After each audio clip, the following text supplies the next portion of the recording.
Ndugu waandishi wa habari wa Tanzania, karibuni sana kusikiliza wito wa mtandao wa watetezi wa haki za binadamu Tanzania kuhusiana na uhuru wa kitaaluma hapa nchini.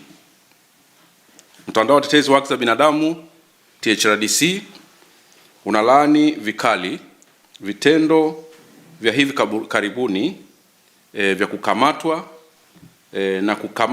na kushikiliwa na kufunguliwa mashtaka wahadhiri wa vyuo vikuu, hasa wahadhiri kutoka Chuo Kikuu cha Dodoma. Tukio hili linajikita mahususi tamko hili linajikita mahususi katika kulinda uhuru wa kitaaluma na kuhakikisha kuwa sheria ya kuzuia ugaidi pamoja na sheria zingine za kijinai hazitumiki kwa namna moja au nyingine inayoweza kugeuza ufundishaji, utafiti, ukosoaji wa kitaaluma au mjadala halali za mingine ya kitaaluma vioni kuwa kosa la ugaidi au makosa mengine ya kijinai. THRDC inatambua wajibu wa Jeshi la Polisi nchini ni kuzuia uhalifu, kuchunguza vitisho vya kweli dhidi ya usalama wa umma na kuwafikisha wahusika mbele ya vyombo vya sheria. Hata hivyo, uzito wa tuhuma za ugaidi hauondoi uzingatiwaji wa haki za kikatiba na uhuru wa mtu, dhana ya kutokuwa na hatia, haki ya kupata wakili, haki ya kusikilizwa kwa haki na wakati, uhuru wa maoni wa kujieleza pamoja na uhuru wa kitaaluma. Tunasisitiza kwamba uwepo wa makosa ya jinai au makosa makubwa hapa nchini hauwezi kuwa sababu ya kuvunja misingi yote ya uhuru, hasa tunapokuja swala la uhuru wa kitaaluma nchini, kwa sababu mashtaka ya ugaidi yana madhara makubwa kwa nchi, uhuru wa taaluma, sifa na familia ya mtuhumiwa. Mamlaka zinapaswa kuzingatia kwa kiwango kikubwa na kiwango cha juu haki za watuhumiwa pamoja na utaratibu wa kisheria kabla ya kukamata watu na kuwatuhumu kwa makosa ya ugaidi au makosa mengine makubwa yasiyokuwa na dhamana. Mtandao pia inashtushwa na kukemea wimbi la sasa nchini la kutumia makosa makubwa kama vile makosa ya ugaidi, hujumu uchumi, uhaini dhidi ya makundi yanayoonekana kukosoa, kushauri au kutofautiana mitazamo na baadhi ya watawala.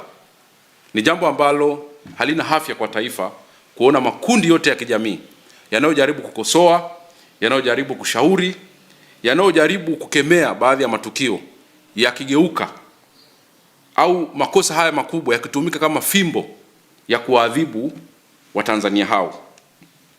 Kuhusu swala la wahadhiri wa vyuo vikuu, kwa ufupi, THRDC ina taarifa ya kukamatwa kwa wahadhiri watatu mwezi Julai 2026.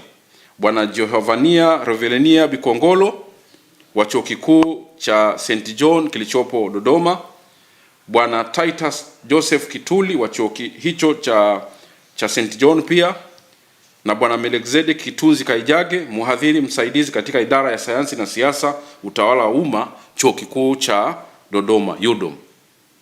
Tuhuma mahususi dhidi ya Bwana Bikongolo na Bwana Kituli kutoka chuo cha St. John hazijawekwa wazi hadi sasa, na taarifa zilizopo ni kwamba wanaendelea kushikiliwa na Jeshi la Polisi mkoani Dodoma. Kwa mujibu wa Chama cha Wafanyakazi wa Kitaaluma Chuo Kikuu cha Dodoma UDOMASA, Bwana Kaijage alipokea wito kupitia kwa mkuu wake wa idara tarehe 3 Julai 2026 na alipoti katika kituo cha polisi UDOM tarehe 8 Julai 2026. Simu zake za mikononi zilichukuliwa, alikamatwa na baadaye kuhamishwa kutoka kituo kimoja cha polisi kwenda kingine. Tuhuma alizoelezwa awali ilihusu madai ya kuhamasisha maandamano ya Sabasaba kupitia mitandao ya kijamii. Ndugu waandishi na Watanzania, hakuna kosa la kuhamasisha maandamano. Maandamano kwa mujibu wa katiba ni haki mojawapo ya msingi ambayo imetolewa kikatiba. Yoyote yule anayehamasisha maandamano, anayepanga maandamano, hakufanyi kosa lolote la kisheria. Ndio maana tunajiuliza haya makosa yanatoka katika sheria zipi? Kwa sababu hakuna kosa lolote la kuwa, kama maandamano yenyewe sio kosa, sasa inakuwaje kuhamasisha maandamano igeuke kuwa ni kosa? Baada ya kushikiliwa kwa muda mrefu, Bwana Kaijage alifungua shauri yeye mwenyewe peke yake kwa kusaidia na mawakili Mahakama Kuu dhidi ya mkuu wa kituo cha polisi UDOM katika Mahakama Kuu ya Tanzania masijala ya Dodoma. Mahakama ilitoa maamuzi tarehe 21 Julai baada ya kukaa muda mrefu ndani kwamba aachiwe baada ya kudai kwamba afikishwe mahakamani.